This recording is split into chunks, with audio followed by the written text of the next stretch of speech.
The Nintendo 3DS, Nintendo's last pocket-sized handheld. And while this console is still really nice to pick up and play today, they're not that easy to come by, and Nintendo has outright stopped supporting the console altogether. So in this video, we're going to be looking at cheaper and better ways to play the Nintendo 3DS in 2026. Hey guys, I'm Luke and welcome back to another episode of Triforcedtech, as in this one we're going to be taking a look at the Nintendo 3DS, as this console is so charming to pick up and play today, and it really is a shame that Nintendo no longer supports this console. Not only is it really hard to find and you have to buy it second-handed for really expensive prices, but also you can no longer buy digital games through the online shop, as Nintendo has absolutely closed that off, and online support in general. So even if you want to pick up games for this, you have to find physical games, and those can also be really hard to come by and be way more expensive than their initial retail price. So in this video, we're going to be exploring the many ways to play the 3DS modernly, and overall, the many methods if you still want to play on official Nintendo hardware. So let's get started. So before we take a look at what I consider the ultimate way to play Nintendo 3DS games today, let's first take a trip down memory lane and look at how we got here, starting off with the predecessor. So before the Nintendo 3DS line of systems, we first had the Nintendo DS line. And the very first model we got was this one here, as I like to call the Nintendo DS Fat, as it truly lives up to its name. And this came out way back in 2004, and I remember when it came out how insanely futuristic it looked. Looking back at it, it looks more so retro than futuristic, but yeah, this was Nintendo's first attempt at not only dual screen gaming, but touchscreen base. And yeah, it seemed super revolutionary at the time, but again, yeah, looking back at it, it has aged pretty poorly. The main issue, honestly, about this model in particular, and why Nintendo had to upgrade to other models, is the hinge. The hinges are prone to breaking. Like, I'm really lucky that this one hasn't broke, but I can already tell it's not properly in place, and, you know, if I close it and open it a few more times, it might actually break. So, yeah, that was the biggest issue about that, but, you know, it had a front light display, funny enough, not backlit, so you can actually turn off the light, and overall, still, it was such a cool console for its time, but sadly, because of its hinge, Nintendo needed an upgrade for it. And that upgrade was known as the Nintendo DS Lite. It took the DS and made it a lot slimmer, a whole lot sleeker, and fixed the hinge issue that, the original DS had. Not only that, it also upgraded the screen to a backlit screen, which made it far brighter than the original DS, and, yeah, overall it just made it feel a lot more pocket friendly and just a lot sleeker of a device and gave it a lot more longevity. Like, yeah, this overall feels and plays so much better than the original DS model. But outside of its sleeker design and better screen, there wasn't really any other changes going for it. It was just, yeah, overall a better form factor. I guess the one caveat was, because it was sleeker and smaller, it had Game Boy Advance games slightly protrude out of the system when playing.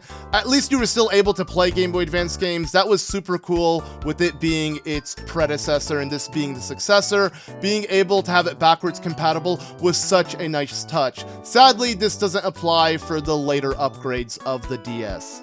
Nintendo's upgrade from the DS Lite was the Nintendo DSi, and it added so many new features to the console, but removed one crucial one, that being the backwards compatibility that let you play Game Boy Advance games. But what it did add, if you couldn't already tell, is a camera on the back and on the front, which allowed you to play AR games, as well as an entirely new menu that gave you access to a shop in which you can download DSiWare games, and it gave you access to just so much more. It kind of felt like a multimedia device, not just a gaming console. And this was, yeah, such a cool upgrade. It still played mainly DS games and didn't have an upgrade to them, but with the features they did add and overall the way it felt and its performance, it really did feel like the definitive way to play Nintendo DS games.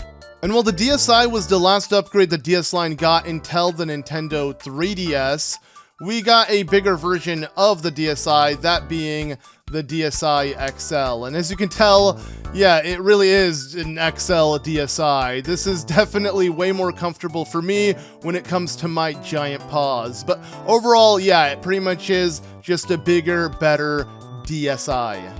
And well, that pretty much covers it for the DS line of hardware. I'm sure you're wondering what this is also doing on the desk. This is pretty much a DS Lite, but cut in half and turned into pretty much a glorified Game Boy Advance.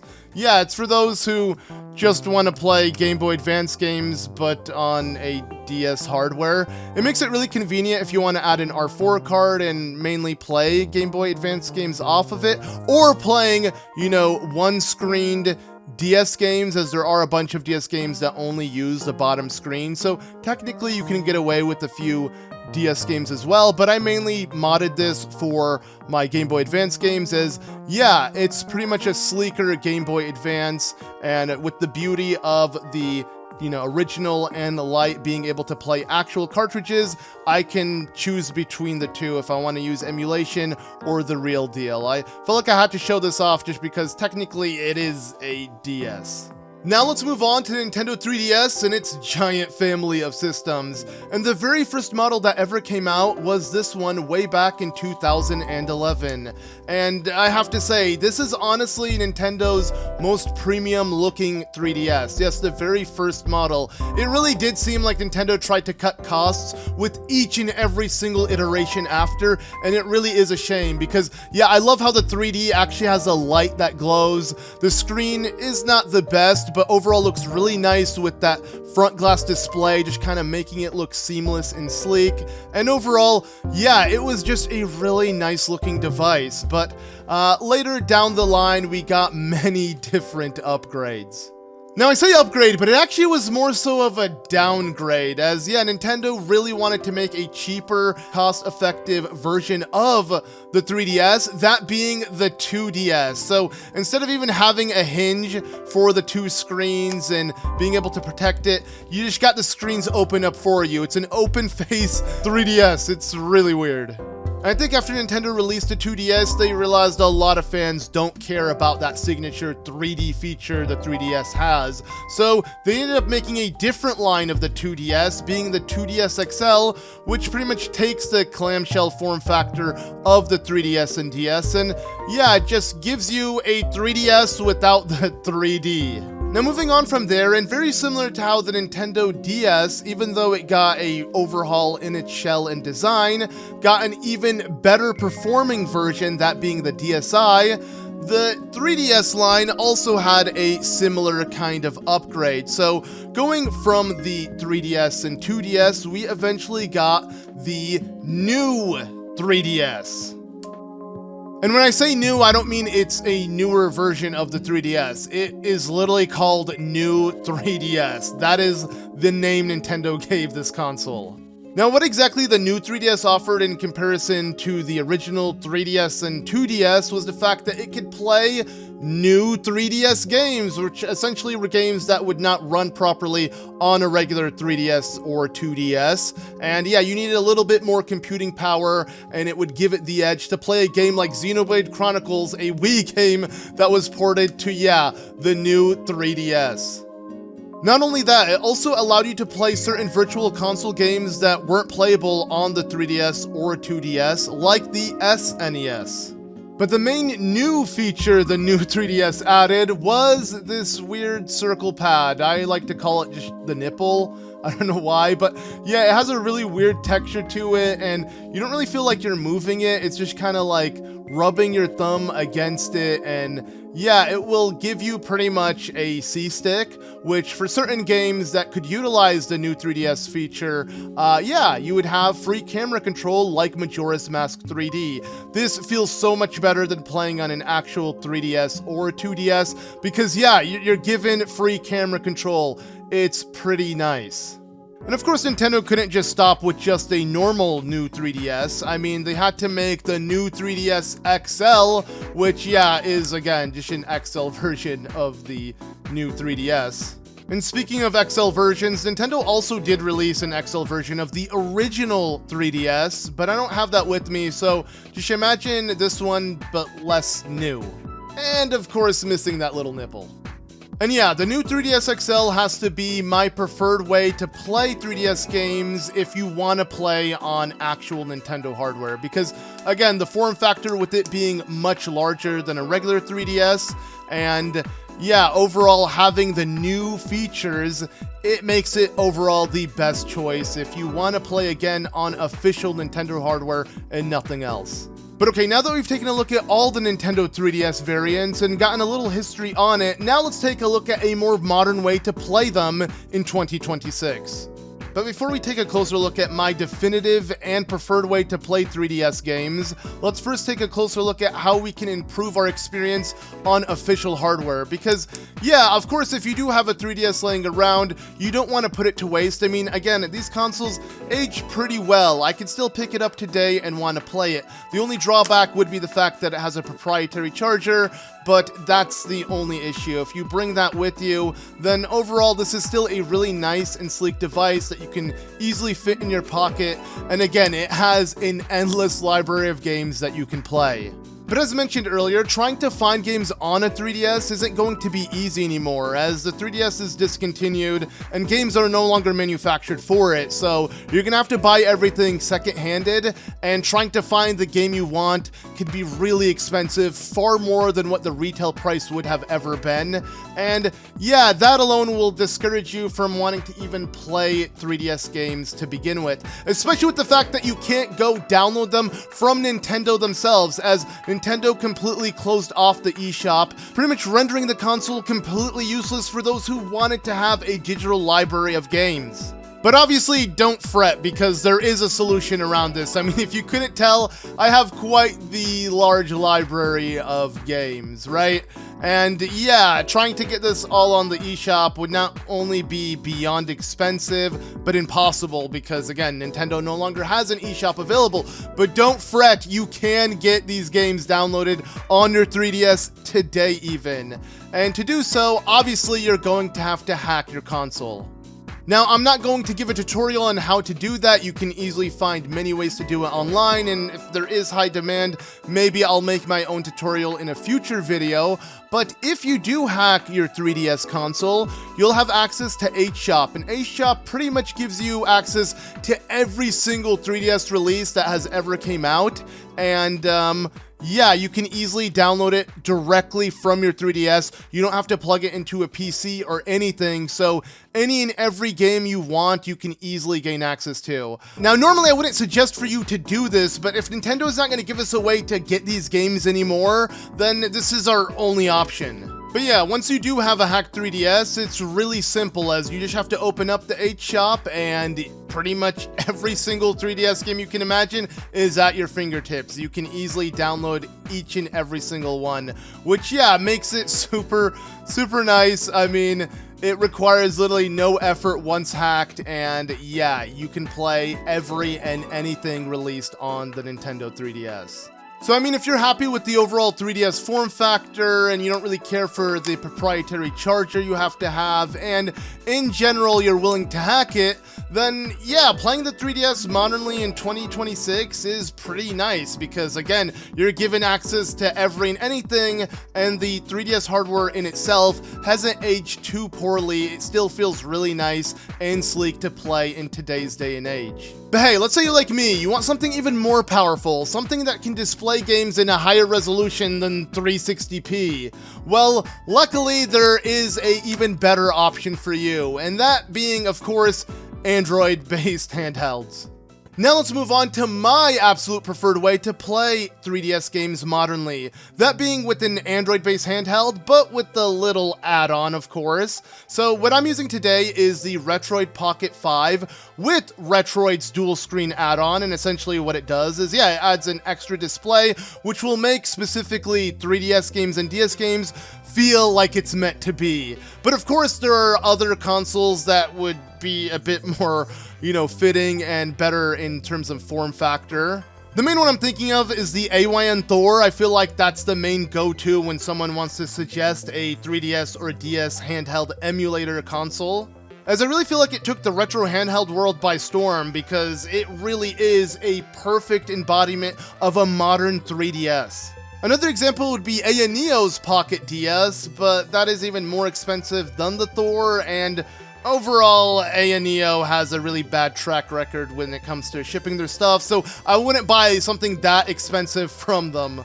Sadly, I don't have either, but I have the next best thing, because this is a lot cheaper, and yeah, it still does the job. That being, again, the Retroid Pocket 5 with their $60, OLED panel screen add-on, which, yeah, is super nice and honestly worth the price. So altogether, this is around like $250, $260.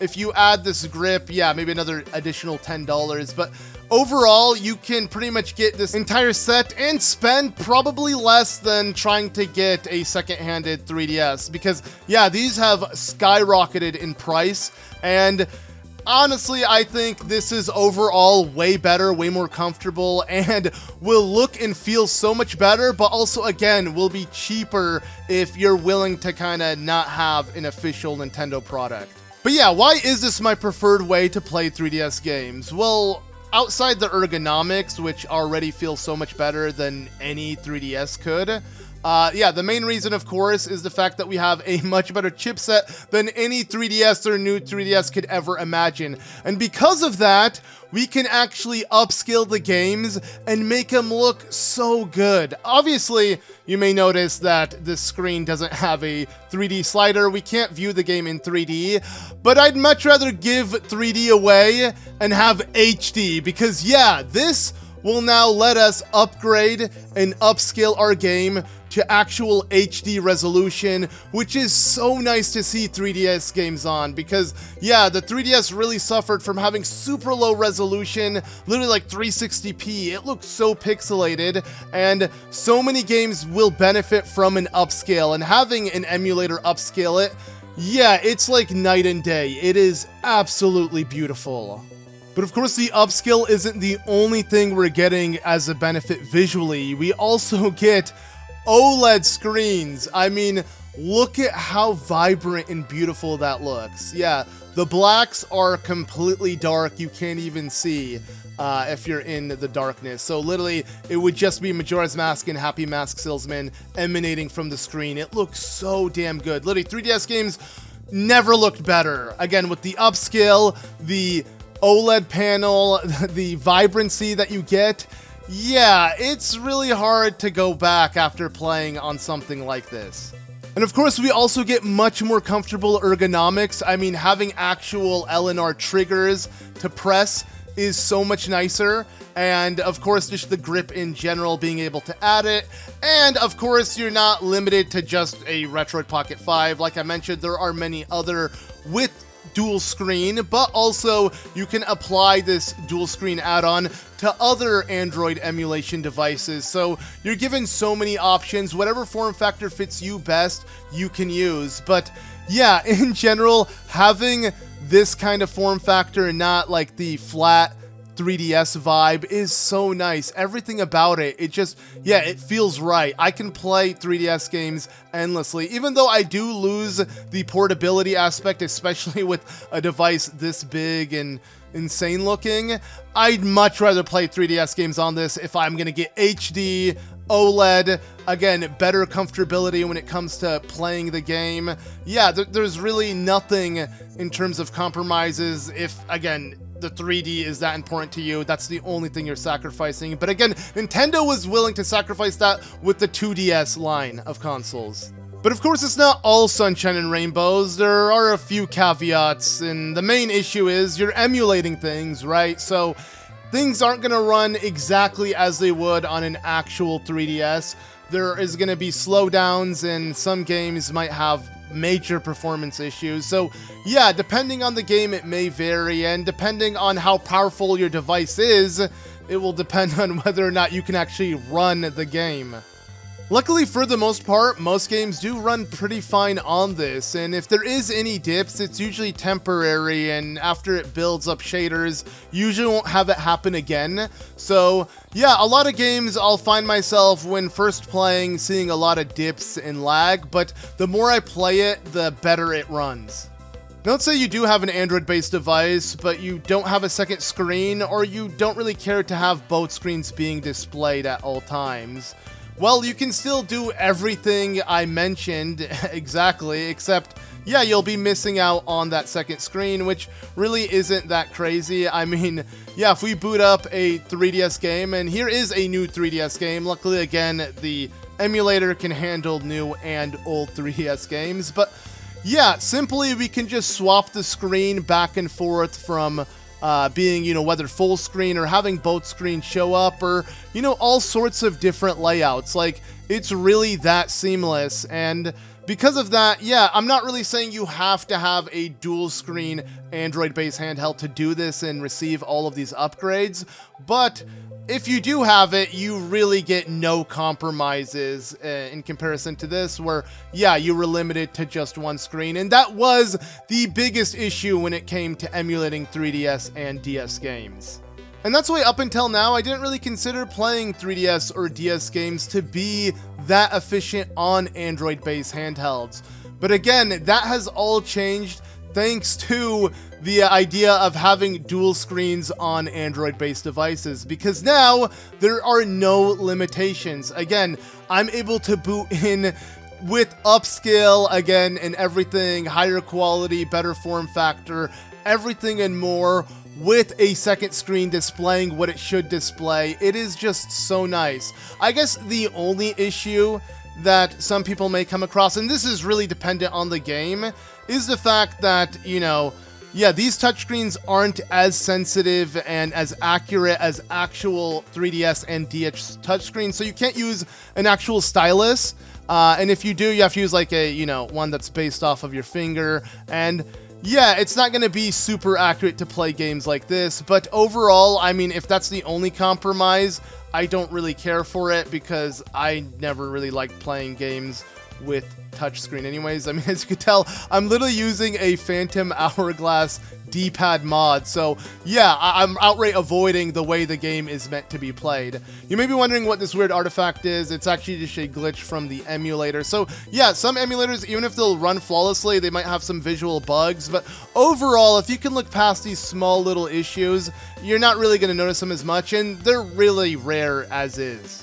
The one big advantage for it being emulated and not on actual hardware is, at least when it comes to DS games, you get this feature, which, if you couldn't tell, yeah, Ho-Oh is flapping its wings a lot faster, because, yeah, I can fast forward. So for games like Pokemon or Final Fantasy or any RPG, I can easily, you know, grind a lot faster. And again, I get both screens, which is so nice, especially for a game like Pokemon. I mean, yeah, I'd much rather play Pokemon on this than any DS or 3DS, because again, I get the speed up, I get the OLED, I get the upscale, I get all sorts of benefits. And again, yeah, well, I will get some slowdowns and some visual glitches.